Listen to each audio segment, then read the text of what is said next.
বুঝলা পদ্মজার মা, এইবারকার সম্বন্ধটা খুব ভালা, তুমি খুশি হইবা।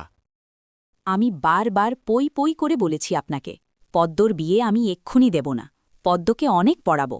তবু রশিদ চাচা প্রতি সপ্তাহে সপ্তাহে এক এক পাত্রের খোঁজ নিয়ে আসেন। মেয়ের বয়স আর কতই হল, মাত্র ১৬। শামসুল আলমের মেয়ের বিয়ে হয়েছে ২৪ বছর বয়সে, পদ্মর বিয়েও তখনই হবে, পদ্মর পছন্দ মতো। বুঝছ পদ্মর মা, এইবার যে পাত্র আনছি একেরে খাঁটি হীরা।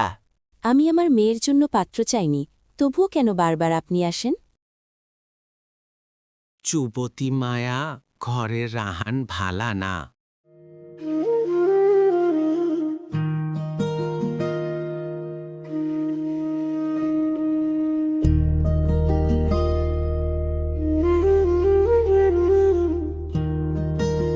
প্রতিদিন কোনো না কোনো পাত্রপক্ষ আইসা হাতে টাকা গুইজ্জা দিয়া কয়, মুর্শিদের বড় ছেড়িটারে চাই। গ্রানের কি আর ছেড়ি নাই?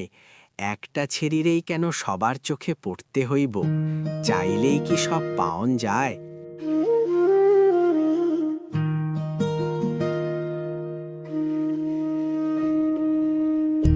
আপা, স্কুলে যাবি না? এই আপা, আপারে না।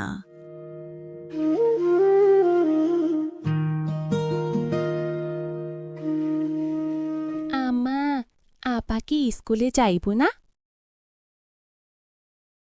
যাইব কি, যাবে বলবি? পড়াশোনা করাচ্ছি অশুদ্ধ ভাষায় কথা বলার জন্য নাকি?